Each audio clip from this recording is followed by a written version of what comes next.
Alors, encore une fois, bienvenue à cette conférence régionale sur les 50 ans de la CEDEAO, avec pour thème cinquantenaire de la CEDEAO, changer ou périr. Alors, pour aller directement au programme, nous allons commencer par les mots de bienvenue. Et bien évidemment, il n'est plus à présenter au Sénégal, ni même en Afrique. C'est la conscience debout, dira-t-on, une figure des droits humains, un infatigable défenseur des libertés et une mémoire surtout vivante des luttes démocratiques de notre région. Il est aujourd'hui le fondateur de Afrikajom Center, une figure clé du plaidoyer pour la paix, la démocratie et les droits des peuples. C'est lui qui alerte avec lucidité sur les dérives autoritaires, les fractures sociales, sur les risques de dislocation régionale. Mesdames et messieurs, je vous demande d'accueillir avec vos applaudissements celui par qui tout cela est possible, M. Alioune Tine.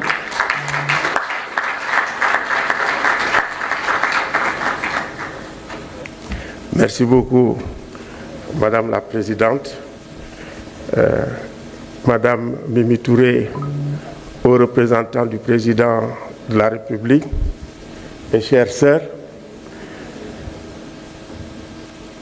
à Ablaye Bathily, envoyé spécial du Président de la République, je dirais, chers camarades, parce que nous avons partagé beaucoup de choses, aux ambassadeurs ici présents, nous les saluons chaleureusement, aux représentants de la CEDEAO,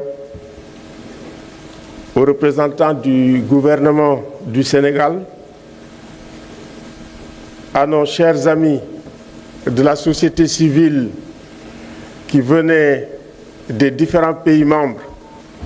Nous vous accueillons et vous disons bienvenue et excellent séjour.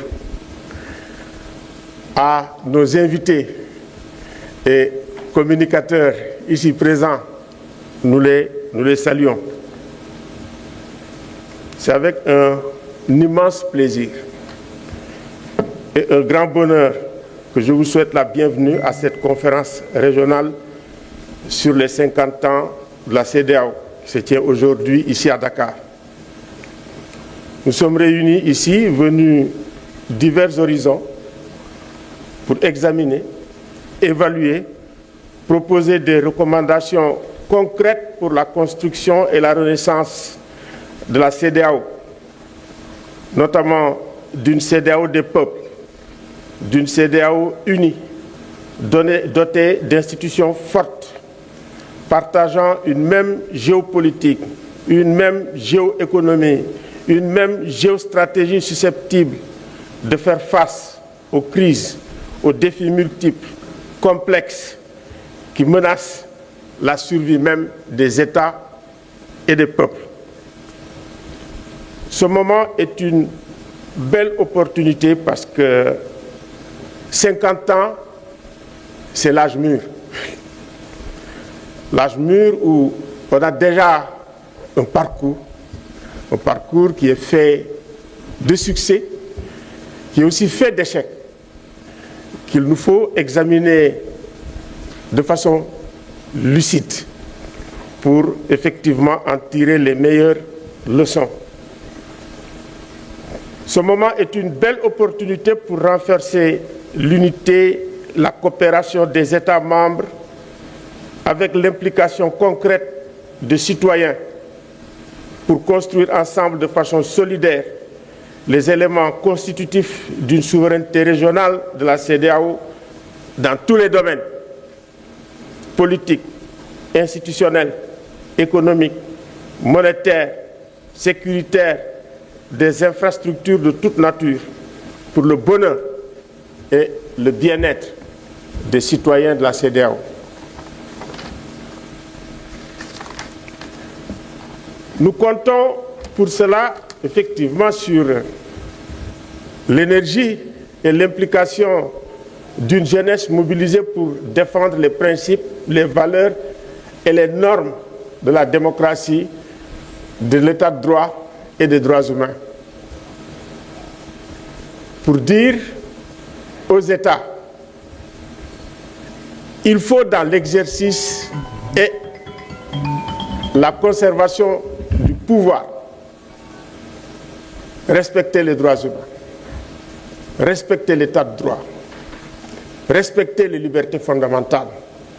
Parce que c'est ça la garantie de la stabilité et de la paix dans nos États. Nous organisons 7 panels sur des sujets très stratégiques avec des experts qui ont les compétences appropriées pour le faire. Nous estimons que la révolution digitale et numérique est la 4e révolution technologique qui bascule de façon extraordinaire, qui nous bascule de façon extraordinaire dans un monde tout à fait nouveau, est un sujet essentiel. Il est essentiel pour nous de voir comment sortir de la dépendance de plateformes technologiques conçues ailleurs. Il est essentiel aussi, bien sûr, de cesser d'être un terrain d'expérimentation de la Big Tech.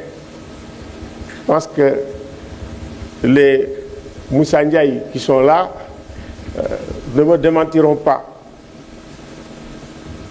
L'intégration économique et monétaire est également un sujet essentiel. Et je pense que la création de la ZLECAf, lancée en janvier 2020 et qui ambitionne de regrouper les 54 pays du continent, est un nouveau mécanisme pour relancer et renforcer l'intégration économique en Afrique. La construction d'une autonomie géostratégique. C'est vrai, nous ne l'avons pas fait parce que d'autres l'ont fait à notre place. Eh oui, ce n'est pas pour rien que la question des bases militaires soit posée. Et la présence des bases militaires palliait, entre guillemets, à la sécurité de nos États. Leur départ nous met en face de nos responsabilités, pleinement. Et nous ne pouvons pas le faire tout seuls. Parce que la crise que nous traversons n'est pas une crise nationale. Elle n'est pas spécifique à un pays. C'est une crise régionale qui appelle une réponse régionale.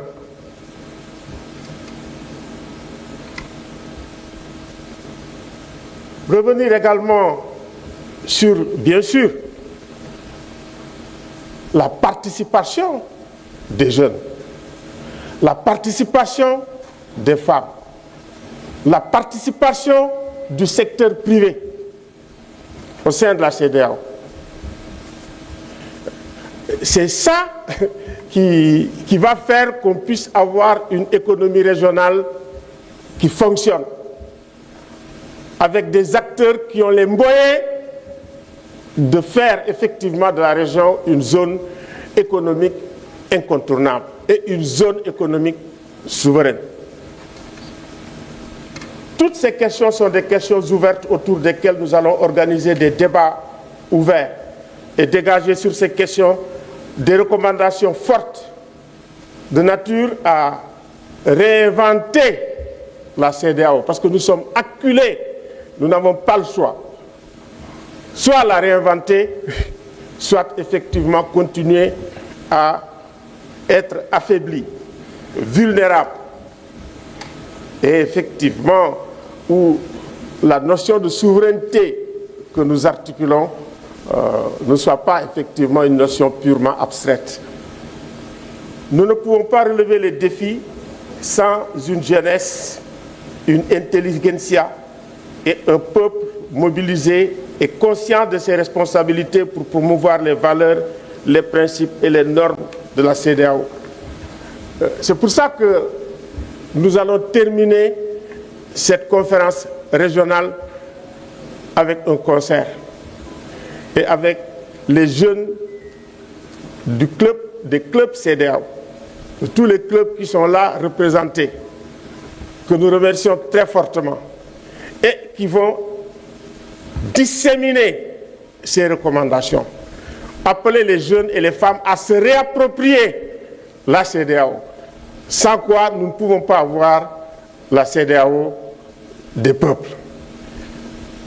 La CEDEAO, sa spécificité, c'est la démocratie, c'est l'état de droit, c'est les droits humains, c'est des élections transparentes, des élections inclusives, et c'est le changement de régime par la voie des urnes, par des voies pacifiques. Et ça, nous devons le prendre en charge collectivement. Ce n'est pas seulement l'affaire des chefs d'État, ce n'est pas seulement l'affaire de la Commission. Je vous remercie de votre aimable attention.